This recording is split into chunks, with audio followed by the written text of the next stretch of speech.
Saya Inka Fiona Delsyari Mahubesi, mahasiswa dari Universitas Kristen Indonesia Maluku. Di saat ini saya akan membahas tentang daya guna atau kebergunaan. Yang pertama, definisi usability atau daya guna. Daya guna adalah derajat kemampuan sebuah perangkat lunak untuk membantu penggunanya menyelesaikan sebuah tugas.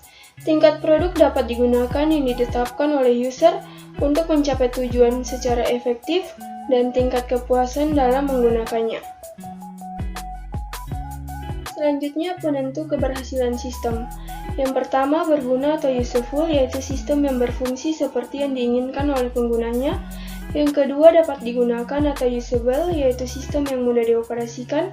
Dan yang ketiga, digunakan atau used, yaitu sistem yang memotivasi penggunanya untuk menggunakannya, menarik, menyenangkan, dan lain-lain. Yang berikut komponen penentu daya guna. Yang pertama, efisiensi. Yang kedua, learnability. Yang ketiga, memorability. Yang keempat, kepuasan. Dan yang kelima, kesalahan dan keamanan. Yang pertama, kemampuan untuk dipelajari atau learnability. Merujuk pada kualitas sistem, apakah mudah untuk dipelajari dan digunakan. Yang kedua, efisiensi. Merujuk kepada cara yang dapat dilakukan sistem untuk mendukung pengguna dalam melakukan pekerjaannya. Contohnya pada mesin penjawab otomatis dengan sistem surat suara. Yang ketiga, mudah diingat atau memorability. Menunjuk kepada kemampuan mudah diingat alurnya setelah tidak digunakan lagi dalam jangka waktu tertentu. Yang keempat, kesalahan dan keamanan. Melibatkan perlindungan kepada pengguna terhadap kondisi dan situasi yang tidak diinginkan dan berbahaya. Sistem sebaiknya mempunyai berbagai fasilitas pertolongan untuk pengguna dalam sembarang situasi untuk menghindarkan mereka dari melakukan kesalahan yang tidak disengaja. Untuk membuat sistem berbasis komputer yang aman, dari beberapa hal yang ditakutkan pengguna antara lain perlunya yang pertama, menghindarkan dari kesalahan yang serius, tidak meletakkan button keluar, atau hapus berdekatan dengan button simpan. Yang kedua, menyediakan fasilitas recovery ketika pengguna menggunakan kesalahan. Contohnya undo ketika kita mau menghapus. Dan yang kelima, kepuasan. Merujuk kepada suatu keadaan di mana pengguna merasa puas setelah menggunakan sistem tersebut karena kemudahan yang dimiliki oleh sistem. Dengan kata lain, semakin pengguna menyukai suatu sistem, secara implisit mereka puas dengan sistem yang dimaksud. Selanjutnya, menguji daya guna. Ada 4. Yang pertama, proses untuk mengukur karakteristik interaksi manusia-komputer dari sebuah sistem. Yang kedua, untuk mengidentifikasi kelemahan-kelemahan antarmuka sehingga perancang dapat memperbaikinya secara tepat. Yang ketiga, dapat dilakukan secara informal maupun menyeluruh.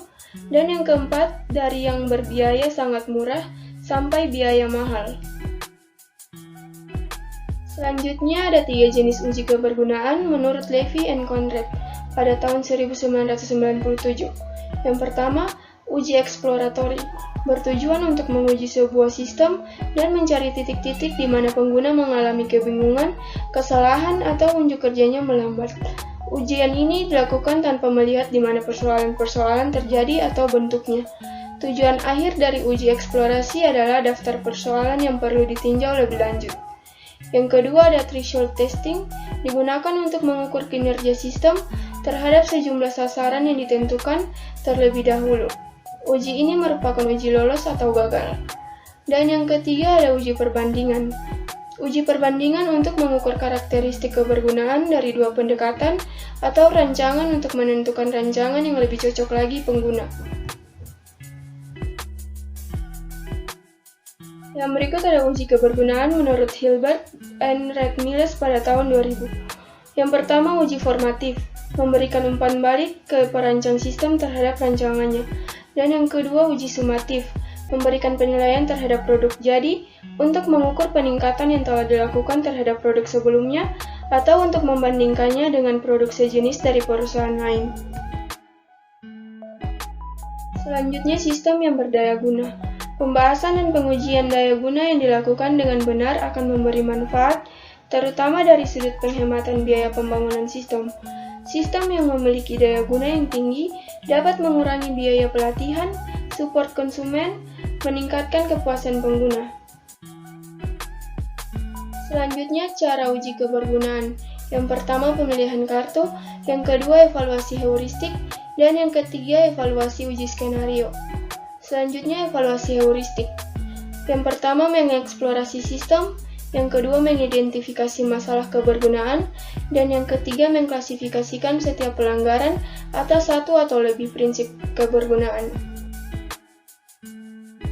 Selanjutnya, daya guna heuristik.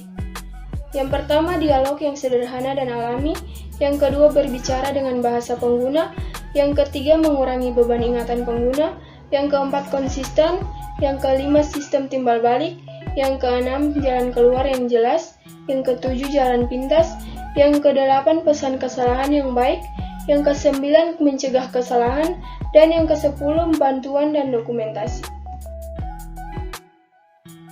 Demikian penjelasan saya tentang daya guna atau kebergunaan. Sekian dan terima kasih.